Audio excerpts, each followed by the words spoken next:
وصحبه ومن والاه. حياكم الله وأهلا وسهلا بكم في درس الحديث تفهيم 40 النووية کا ہمارا یہ چوتھا لیکچر ہے انشاءاللہ، جس میں ہم حدیث عمر رضی اللہ تعالی عنہ جو کہ مراتب دین حنیف اسلام، ایمان اور احسان کے متعلق تھی، اس کا ہم دوسرا حصہ انشاءاللہ پڑھیں گے۔ یہ حدیث بہت ہی عظیم حدیث ہے، جس کو اساس السنہ یعنی سنت کی اساس، اور اس کے علاوہ حدیث جبریل کے نام سے بھی ہمارے ورثے میں جانا جاتا ہے۔ میری آواز کلیئر آ رہی ہے تو مجھے چیٹ پہ بتا دیجیے۔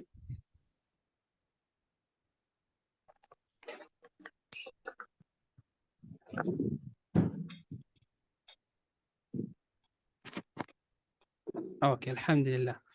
چلیں چلتے ہیں اپنے درس کی طرف۔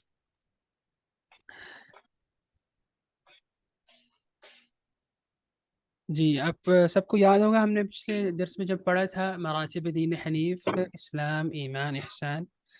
میں نے وہاں ایک بات کی تھی کہ جس طرح ہمارے ہاں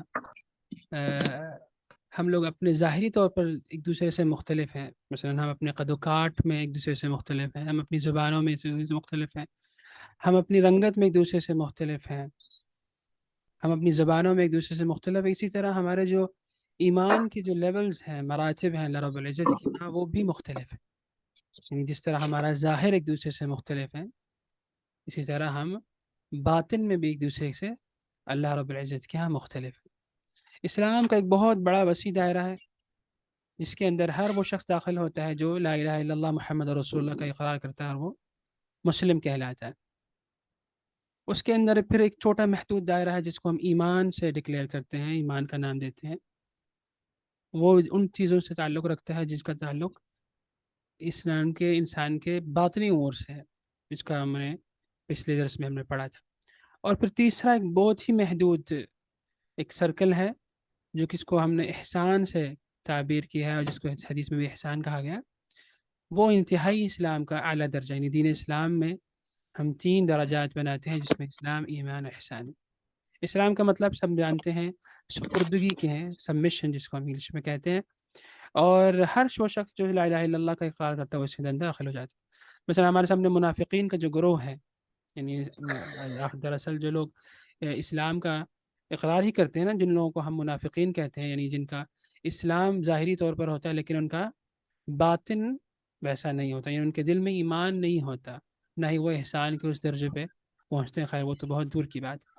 وہ صرف اس اسلام کے اس دائرے کے اندر یقیناً ہمارے ساتھ ہوتے ہیں، کیونکہ وہ ظاہری طور پر لا الہ الا اللہ محمد رسول اللہ کا اقرار کرتے ہیں۔ اور ظاہر سی بات ہے، ہمارے لیے یہی مطلوب ہے کہ اگر کوئی شخص ہمارے سامنے لا الہ الا اللہ محمد رسول اللہ کا اقرار کرتا ہے تو ہم اس کو اس مسلمان ہی مانیں۔ ہمارے لیے یہ جائز نہیں ہے کہ ہم کسی کے نیتوں کو ٹٹولیں یا اس کے دل میں جو کچھ ہے اس کے متعلق ہم حکم لگائیں۔ ہمیں صرف اللہ رب العزت نے ظاہر کا مکلف کیا۔ ہاں، اگر اس شخص کے شخص کے منہ سے یا اس کے اعمال سے ایسا کچھ ظاہر ہو جو کہ دین اسلام کے خلاف ہے، تو پھر ہم اس کو کہیں گے کہ یہ چیز اسلام کے خلاف ہے یا دائرہ اسلام سے خارج کر دینے والی ہے۔ لیکن جب تک ایک شخص اسلام کا دم بھر رہا ہے، اس کا اقرار کر رہا ہے، ہم بھی اس کو مسلمان ہی سمجھیں گے۔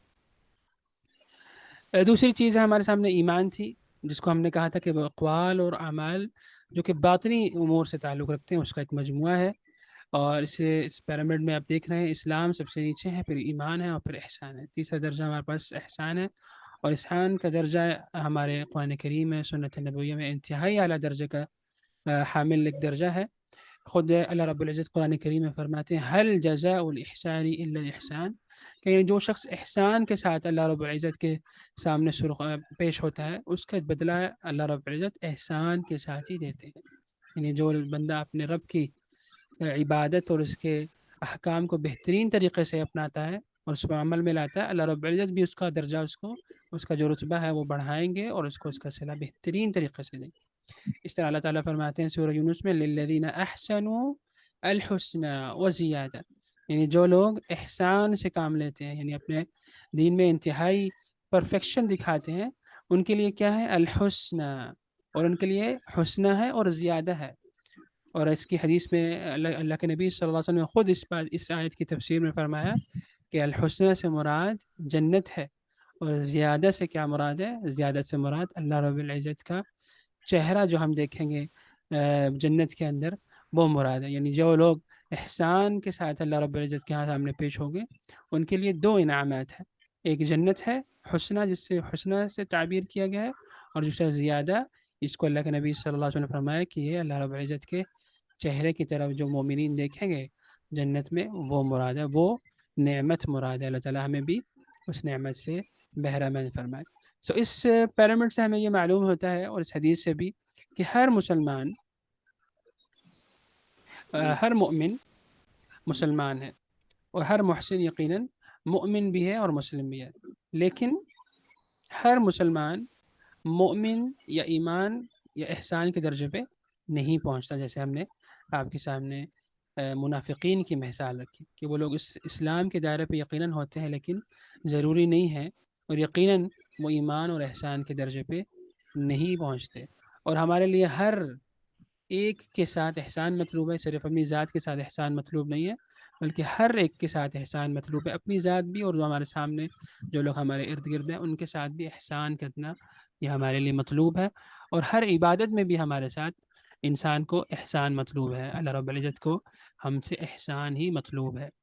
یعنی اگر ضروری نہیں ہے کہ صرف ہم نماز کے متعلق ہمارا یہ خیال ہو کہ اللہ رب العزت ہمیں دیکھ رہے ہیں، بلکہ ہم زکوٰۃ دیتے ہوئے، ہم صدقہ و خیرات کرتے ہوئے، ہم کہیں پر بھی ہو، ہمیں اس بات کا احساس ہونا چاہیے کہ اللہ رب العزت ہمیں دیکھ رہے ہیں۔ اور اگر یہ احساس دل میں نہیں آتا کہ ہم اللہ رب العزت کو دیکھ رہے ہیں، تو یہ ضرور احساس ہونا چاہیے کہ اللہ رب العزت بہرحال ہمارے اعمال سے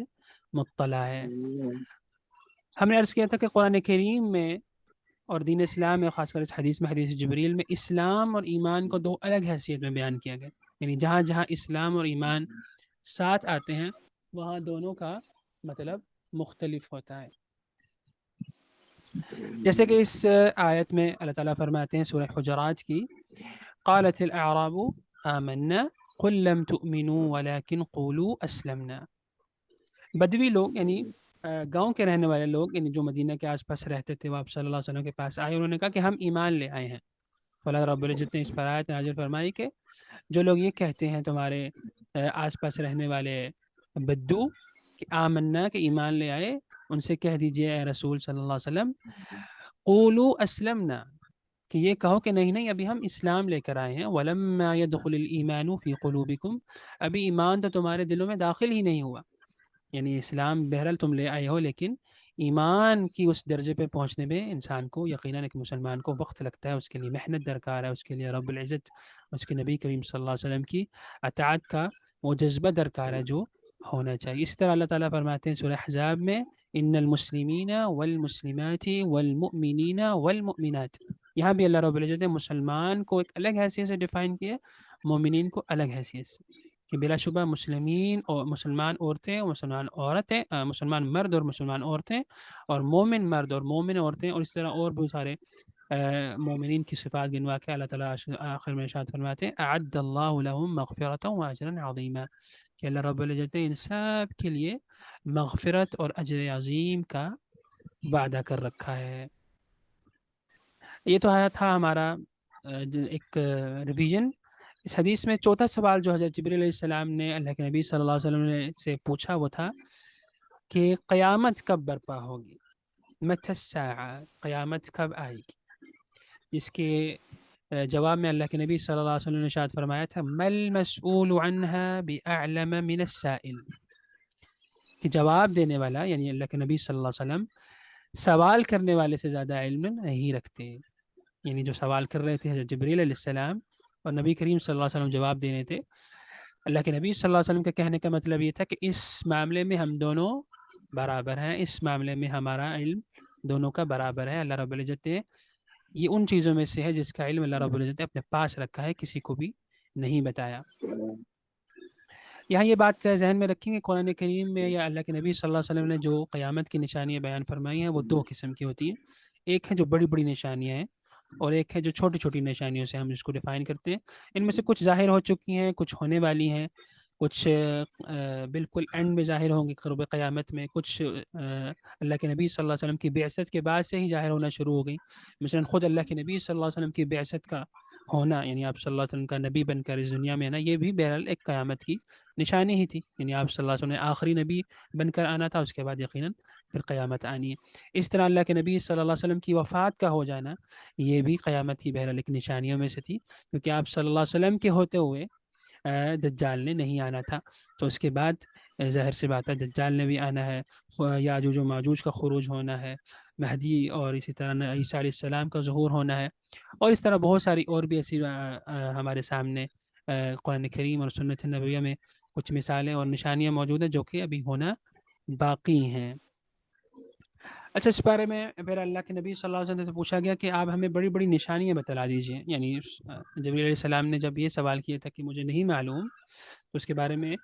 اللہ کے نبی صلی اللہ علیہ وسلم سے پھر انہوں نے یہ پوچھا کہ آپ ہم سے بڑی بڑی نشانیاں بیان فرمائیں. تو اللہ کے نبی صلی اللہ علیہ وسلم نے اس حوالے سے پھر ان کو بڑی بڑی نشانیاں بھی بیان فرما دی، جو کہ انشاءاللہ ہم آگے پڑھتے ہیں. ایک شخص آپ صلی اللہ علیہ وسلم کے پاس آیا اور اس نے کہا کہ یا رسول اللہ قیامت کب ہوگی؟ آپ صلی اللہ علیہ وسلم نے اس کے بارے میں اس سے پوچھا کہ تم نے اس کی کیا تیاری کر رکھی ہے؟ یعنی قیامت کے متعلق تو پوچھ رہے ہو، اس کی تیاری کیا کر رکھی ہے تم نے؟ یعنی یہ بھی اللہ کے نبی صلی اللہ علیہ وسلم کا ایک عادت مبارکہ تھی کہ کبھی کبھی آپ صلی اللہ علیہ وسلم سوال کا ڈائریکٹ جواب دیا کرتے تھے، اور کبھی کبھی اس سوال سے بھی کوئی اہم بات ہوتی تھی تو اس کی طرف توجہ دلاتے تھے، جیسے کہ اس حدیث میں آیا ہے کہ آپ صلی اللہ علیہ وسلم ایک شخص نے پوچھا کہ قیامت کب ہوگی، تو آپ صلی اللہ علیہ وسلم نے اس سے پوچھا کہ تم نے اس کے لیے کیا تیاری کر رکھی. تو اس شخص نے کچھ چیزوں کا ذکر کیا کہ میں بہت زیادہ نماز تو میں نے نہیں پڑھتا، میں بہت زیادہ روزے نہیں رکھتا، لیکن ہاں میرے پاس ایک چیز ہے کہ میں اللہ اور اس کے رسول سے محبت کرتا ہوں. تو آپ صلی اللہ علیہ وسلم نے اس کے جواب میں فرمایا تم اس کے ساتھ ہوگے جس سے تمہیں محبت ہے، یعنی قیامت کے دن تم اس کے ساتھ اٹھا ہو جاؤ گے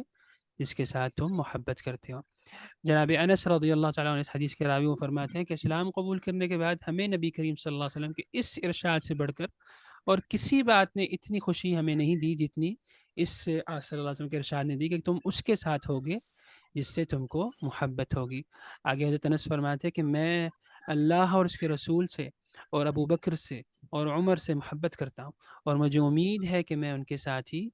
اٹھایا جاؤں گا.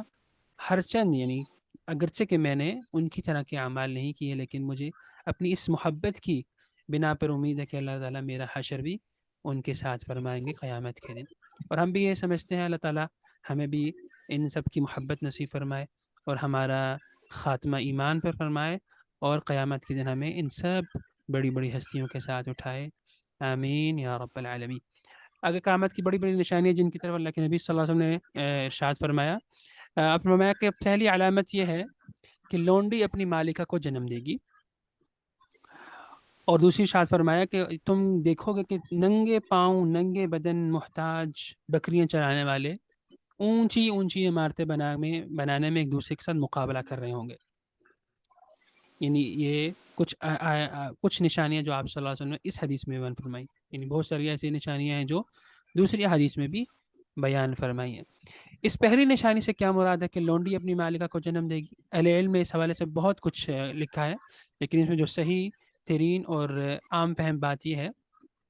کہ دراصل اس میں کثرت فتوحات کی طرف اشارہ ہے.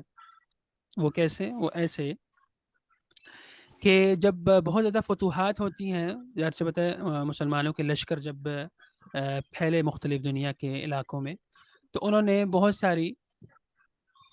کنیزیں بھی رکھی، یعنی جو ان کے لیے حلال تھی یقیناً. جنگی سامان میں جس طرح سامان وغیرہ آتا ہے اسی طرح لونڈیاں وغیرہ بھی آتی. تو بعض لوگ ان سے ان کو اپنی ملکیت ادھر سے بتائے، وہ ہمارے اسلام میں شخص کے اگر حصے میں کوئی لونڈی وغیرہ آتی ہے تو وہ اس کی ملکیت ہوتی ہے، جیسے اس کا مال ہوتا ہے، جیسے مال اور دولت ہوتا ہے، سونا یا چاندی، تو وہ بھی اس طرح انسان کی ملکیت شمار ہوتی. تو وہ اس سے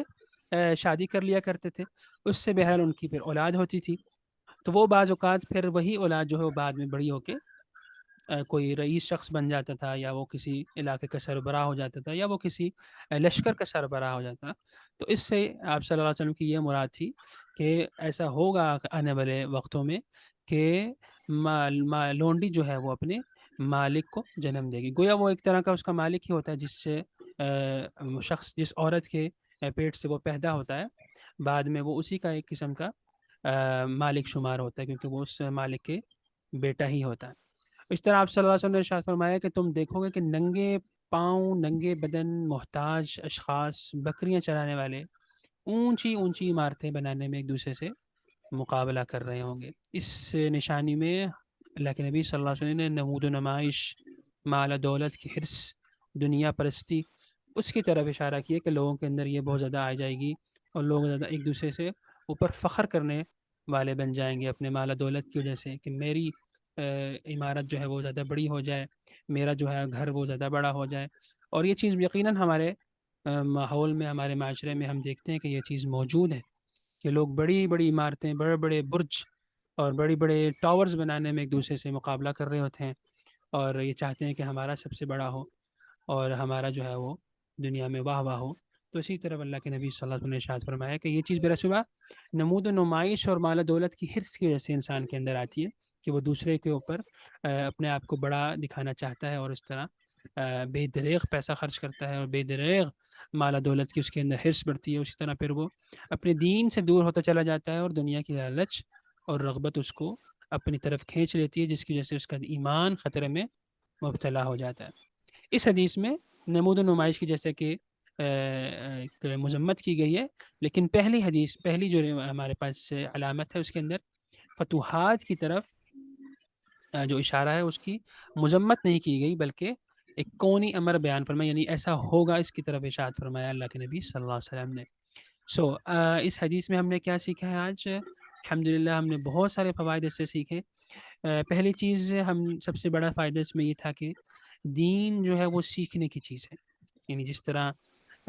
حضرت جبریل علیہ السلام اللہ کے نبی صلی اللہ علیہ وسلم کے پاس آئے، جو کہ سیکھنے کی نیت سے آئے تھے اور سکھانے کی نیت سے بھی آئے تھے، یعنی جو آپ کے آس پاس بیٹھے تھے، جیسے کہ اللہ کے نبی صلی اللہ علیہ وسلم نے آخر میں ارشاد فرمایا حضرت عمر کو کہ تم جانتے ہو کہ یہ شخص کون تھا؟ تو حضرت جبریل علیہ السلام حضرت عمر رضی اللہ تعالیٰ عنہ ارشاد فرماتے ہیں کہ مجھے نہیں معلوم کہ وہ کون ہے۔ تو آپ صلی اللہ علیہ وسلم نے ارشاد فرمایا کہ وہ جبریل علیہ السلام تھے، تمہیں تمہارا دین سکھانے آئے تھے۔ پہلی چیز میں ہم نے یہ دیکھی کہ دین سیکھنے کی چیز ہے۔ اسی طرح اس حدیث میں جو چیزیں بیان ہوئی ہیں وہ دین کے کلی امور، یعنی اساسیات دین سے تعلق رکھتے ہیں، یعنی ایمان، اسلام، ایمان، احسان، اور اس کی جو موٹی موٹی چیزیں، اس کی جو تفصیلات ہیں یقیناً وہ بہت زیادہ ہیں، اور اس کو بھی حاصل کرنا، اس کے متعلق علم حاصل کرنا ہمارے لیے بہت ضروری ہے۔ اس طرح ہم نے اس حدیث میں نبوی طریقہ تعلیم سیکھا، جیسے کہ میں نے ابھی آپ کو بتایا کہ حضرت عمر سے آپ صلی اللہ علیہ وسلم نے ارشاد فرمایا کہ تم جانتے ہو کہ وہ کون تھا، یعنی یہاں پر آپ صلی اللہ علیہ وسلم سوال کر رہے ہیں تاکہ جس شخص سے سوال کیا جا رہا ہے اس کی پوری توجہ آپ کی طرف ہو جائے، اور یہ اس حادثہ کے لیے بہت بڑی ایک مثال ہے اللہ کے نبی صلی اللہ علیہ وسلم کی حدیث میں، کہ کسی شخص کا اگر آپ سارا کا سارا اس کی اٹینشن لینا چاہتے ہیں تو آپ اس سے سوال کر دیجیے تاکہ وہ سارا سینیریو اس کے سامنے گھومے اور وہ اپنے پوری دل جمعی کے ساتھ آپ کو جواب دے۔ اس طرح ہم نے اس حدیث میں جانا کہ حضرت جبریل علیہ السلام ایک انسانی روپ میں حضرت جبریل علیہ السلام آئے تمام لوگوں کے سامنے، نبی کریم صلی اللہ علیہ وسلم کے سامنے، صحابہ کے سامنے۔ اس سے ہمیں یہ پتہ چلتا ہے کہ فرشتے انسانی روپ دھار سکتے ہیں، اگر وہ کسی بھی انسان کے روپ میں آ سکتے ہیں، اس سے ہمیں یہ پتہ چلتا ہے۔ اور اس طرح اس حدیث سے ہمیں یہ بھی پتہ چلتا ہے کہ ہمیں تعلیم حاصل کرنے کے لیے انتہائی صاف ستھرے اور خوبصورت لباس زیب تن کرنے چاہیے، جیسے کہ اس حدیث میں شروع میں فرمایا گیا تھا کہ ایک شخص آیا جس کے کپڑے انتہائی صاف ستھرے تھے اور ان کے اوپر بالکل بھی سفر کے آثار نظر نہیں آ رہے تھے، یعنی بہت صاف ستھرے۔ اس سے حدیث سے ہمیں یہ پتہ چلتا ہے کہ طالب علم کو، علم حاصل کرنے والے شخص کو اپنا لباس، اپنا جو تن ہے وہ بھی صاف ستھرا رکھنا چاہیے۔ اور اس طرح اس حدیث سے ہمیں یہ پتہ چلتا ہے کہ طالب علم کو استاد کے سامنے با ادب ہو کر بیٹھنا چاہیے، با ادب اور با مربت ہو کر بیٹھنا چاہیے، جیسے کہ حضرت جبریل علیہ السلام اللہ کے نبی صلی اللہ علیہ وسلم کے سامنے انتہائی با ادب ہو کر بیٹھے تھے۔ اور اسی طرح اس حدیث میں ہمیں پتہ چلتا ہے کہ آپ صلی اللہ علیہ وسلم نے جبریل علیہ السلام کے جوابات انتہائی وضاحت کے ساتھ ان کو دیے۔ اور اسی طرح ہمیں اس حدیث سے یہ بھی پتہ چلتا ہے کہ اسلام کیا ہے، ایمان کیا ہے، احسان کیا ہے۔ قیامت سے پہلے کچھ نشانیاں ظاہر ہوں گی، اس کے متعلق اللہ کے نبی صلی اللہ علیہ وسلم نے اس حدیث میں ارشاد فرمایا۔ اور اس کے علاوہ یہاں یہ بھی بات ذہن میں رکھیے کہ حضرت جبریل علیہ السلام بعض اوقات ایک غیر معروف شخصیت کے شکل میں آیا کرتے تھے، اور بعض اوقات حضرت دحیہ کلبی، اللہ کے نبی صلی اللہ علیہ وسلم کے ایک صحابی ہیں جن کا نام تھا دحیہ، بعض اوقات ان کی شکل میں وہ نمودار ہوا کرتے تھے، اور لوگ یہ سمجھتے تھے کہ یہ دحیہ ہیں، لیکن وہ حضرت جبریل علیہ السلام ہوا کرتے تھے. یہ ہمیں اس حدیث سے پتہ چلتا ہے الحمدللہ. اور اس کے ساتھ ہی ہماری حدیث جبریل جو دین اسلام کا ایک بہت اہم حدیث ہے، اس کی طرف اشارہ کرتی ہے، اسلام ایمان احسان، وہ ہم نے مکمل کی الحمدللہ. آگے ہمارے سامنے حدیث نمبر 3 ہے، ارکان اسلام. انشاءاللہ ہم اس کو بہت ہی مختصر انداز میں پڑھیں گے، کیونکہ اس کی بہت ساری جو چیزیں ہیں وہ ہم پہلے حدیث جبریل میں پڑھ چکے ہیں. حضرت عمر سے ہی یہ حدیث مروی ہے، اللہ کے نبی صلی اللہ علیہ وسلم نے ارشاد فرمایا بنی الاسلام علی خمس شہادتی لا الہ الا اللہ وان محمد رسول اللہ واقام الصلاة وایتاء الزکاة وحج البیت وصوم رمضان، رواہ البخاری ومسلم. حضرت ابو عبد الرحمن عمر بن الخطاب رضی اللہ تعالیٰ سے روایت ہے کہ آپ نے فرمایا کہ میں نے رسول اللہ صلی اللہ علیہ وسلم سے یہ فرماتے ہوئے سنا کہ آپ صلی اللہ علیہ وسلم نے ارشاد فرمایا اسلام کی بنیاد 5 چیزوں پر رکھی گئی ہے. یعنی گویا ایک اسلام ایک عمارت ہے اور اس کے 5 ستون ہیں. پہلا یہ ہے کہ یہ اقرار کرنا کہ اللہ کے سوا کوئی معبود حقیقی نہیں، اور بلا شبہ محمد صلی اللہ علیہ وسلم اللہ کے رسول ہیں. دوسرا نماز قائم کرنا، تیسرا زکوٰۃ ادا کرنا، چوتھا بیت اللہ کا حج کرنا، اور 5واں رمضان کے روزے رکھنا. یہ 5 چیزیں ہیں جن کو دین اسلام کی بنیاد قرار دی گئی ہے، ارکان اسلام جن کو ہم نے پچھلے درس میں پڑھا تھا الحمدللہ. اور اس پر ہم نے الحمدللہ بات کی تھی لا الہ الا اللہ محمد رسول اللہ کا کیا معنی ہے. شہادتین لا الہ الا اللہ محمد رسول اللہ عمر بھر کا ایک رشتہ ہے جو انسان کا اپنے رب کے ساتھ، نبی کریم صلی اللہ علیہ وسلم کی سنت کے ساتھ، ان کی شریعت کے ساتھ ہوتا ہے. اور اس عمر بھر کے رشتے کو ہم نے انتہائی احسن طریقے سے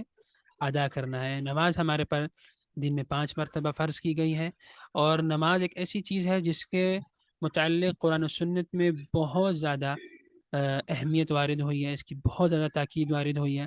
اور صحابہ کرام کے متعلق آتا ہے کہ وہ کسی بھی چیز کو چھوڑ دینے کو وہ کفر نہیں خیال کرتے تھے سوائے نماز کی. یعنی اسی وجہ سے علماء، بہت سارے علماء کا ہمارے دین اسلام میں اہل علم کا یہ خیال ہے کہ جو شخص نماز کو چھوڑ دیتا ہے وہ شخص دین اسلام سے خارج ہو جاتا ہے، چاہے وہ سستی کے ساتھ چھوڑے، چاہے وہ اس کا انکار کرتے ہوئے. جیسے پتہ انکار کرے گا تو بالکل ہی دائرہ اسلام سے خارج ہو جائے گا، اسلام کا وہ رکن ہی چھوڑ دے گا. لیکن بعض علماء یہ بھی کہتے ہیں کہ جو شخص سستی کے طور پر بھی نماز چھوڑ دیتا ہے، مہینوں دنوں نماز نہیں پڑھتا، ایسا شخص بھی دین اسلام سے نکل جاتا ہے. اللہ تعالیٰ ہمیں محفوظ فرمائے اس سے. اور اس طرح رمضان کے جو 30 روزے ہیں وہ ہم پر فرض کیے گئے ہیں. حج زندگی میں ایک بار جس شخص کی استطاعت ہو کہ وہ مکہ مکرمہ کا سفر کر سکے، وہاں پر حج کر سکے، اس کے اوپر حج کرنا زندگی میں ایک بار بہت ضروری ہے. اس کی بھی اللہ کے نبی صلی اللہ علیہ وسلم نے بہت زیادہ تاکید فرمائی ہے، اس کی بہت زیادہ فضیلت ہے. اللہ کے نبی صلی اللہ علیہ وسلم نے ارشاد فرمائی کہ ایسا شخص جو حج کرتا ہے وہ ایسا آ جاتا ہے گویا وہ ابھی پیدا ہوا ہو، بالکل گناہوں سے صاف ستھرا ہو جاتا ہے اگر اس کے اندر اخلاص ہو یقیناً. اور اس طرح زکوٰۃ ادا کرنا، صاحب نصاب پر زکوٰۃ اللہ کے نبی صلی اللہ علیہ وسلم نے فرض قرار دی ہے. اور زکوٰۃ کا نصاب جو ہے وہ صرف 2.5% ہے، یعنی اگر آپ کے پاس پوری اماؤنٹ ہے اس میں سے 2.5%، یعنی 100 روپے اگر کسی کے پاس ہے تو اس کے اندر جو 2.5 روپے ہیں صرف اتنا حصہ زکوٰۃ کا دینا پڑتا ہے، اور وہ بھی اس وقت جب اس قیمت پر پورا سال گزر جائے. یعنی ہمارے پاس ایک نصاب مقرر ہے، اگر سونے کا مثلاً 8.5 تولہ، اور اس طرح چاندی 52.5 تولہ، یا اس کے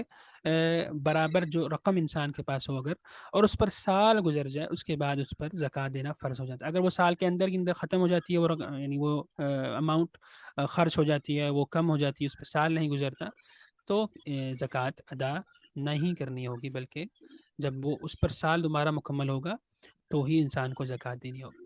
شہادتین سے کیا مراد ہے، اس کو ہم دوبارہ پڑھ لیتے ہیں. لا الہ الا اللہ، اس کے اندر بنیادی طور پر 2 ارکان ہیں. ایک چیز ہے انکار، دوسرا ہے اقرار. اللہ کے سوا ہر شے کو معبود ماننے سے انکار، لا الہ، اس کے اندر یہ اقرار ہے، یہ انکار ہے. اور اقرار ہے الا اللہ، یعنی اللہ کے لیے تمام مراتب عبودیت کو ہم نے ماننا ہے. اس چیز کا اقرار ہم کرتے ہیں لا الہ الا اللہ میں۔ محمد رسول اللہ سے کیا مراد ہے؟ محمد رسول اللہ میں تین بنیادی باتیں ہیں۔ پہلی چیز اطاعت رسول، یعنی ہر کام میں اللہ رب العزت کی، اللہ کے نبی صلی اللہ علیہ وسلم کی اطاعت کرنا، اور ہر اس کام سے رک جانا جس کا اللہ کے نبی صلی اللہ علیہ وسلم نے ہمیں منع فرمایا۔ دوسری چیز ہے اس میں تصدیق رسول، یعنی آپ صلی اللہ علیہ وسلم کی بتائی ہوئی ہر بات کی تصدیق کرنا، جیسے کہ ہم نے یہاں پر پڑھا ایمان کے متعلق، اسلام کے متعلق، احسان کے متعلق، قیامت کے متعلق، قیامت کی نشانیوں کے متعلق، جن چیزوں کے متعلق ہمیں علم ہو سکا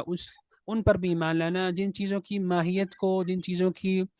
فہم کو ہم نہیں پہنچ سکے، ہمارا ذہن نہیں پہنچ سکا، اس چیز کو بھی تصدیق کرنا، کیونکہ اللہ کے نبی صلی اللہ علیہ وسلم حق بیان فرماتے ہیں، جیسے کہ خود قرآن کریم ارشاد فرماتا ہے وَمَا يَنطِقُ عَنِ الْهَوَىٰ إِنْ هُوَ إِلَّا وَحْيٌ يُوحَىٰ، یعنی یہ رسول جو ہے وہ اپنی خواہش نفس سے نہیں بولتے، بلکہ وہی بات کرتے ہیں جن کی ان کی طرف وحی کی جاتی ہے۔ اور تیسری بنیادی بات محمد رسول اللہ کے معنوں میں یہ ہے کہ ہم نے عبادت الہی صرف آپ صلی اللہ علیہ وسلم کے بتائے ہوئے طریقے پر ہی کرنی، یعنی ہم نے اللہ رب العزت کا تقرب اگر حاصل کرنا ہے عبادت کر کے، تو ہم اس کا ایسا کوئی طریقہ اپنے طرف سے نہیں ایجاد کر سکتے جس کا دین اسلام سے کوئی تعلق نہ ہو، یعنی عبادت الہی صرف اس طریقے پر ہوگی جس کے متعلق آپ صلی اللہ علیہ وسلم نے ہمیں بیان فرما دیا ہے۔ یہ تھے ہمارے سامنے ارکان اسلام 5، اور جو کہ حضرت عمر رضی اللہ تعالیٰ عنہ کی اس حدیث میں بیان ہوئے۔ اس کے ساتھ ہی انشاءاللہ ہم اپنے اس درس کا اختتام کرتے ہیں، کیونکہ آگے ہمارے پاس حدیث ابن مسعود آ رہی ہے، اور وہ بھی بہت اہم حدیث ہے، اور شاید آج وہ مکمل نہ ہو پاتی، اس لیے ہم نے ان کو اگلے درس تک رکھ چھوڑا ہے۔ انشاءاللہ اس کو ہم مکمل طور پر پڑھیں گے باذن اللہ۔ یہیں ہمارا درس ختم ہوتا ہے۔ وآخر دعوانا الحمد لله رب العالمين، سبحانك اللهم وبحمدك أشهد أن لا إله إلا أنت، أستغفرك وأتوب إليك۔ والسلام علیکم ورحمۃ اللہ وبرکاتہ۔ اگر آپ کو کوئی سوال ہے تو آپ کر سکتے ہیں۔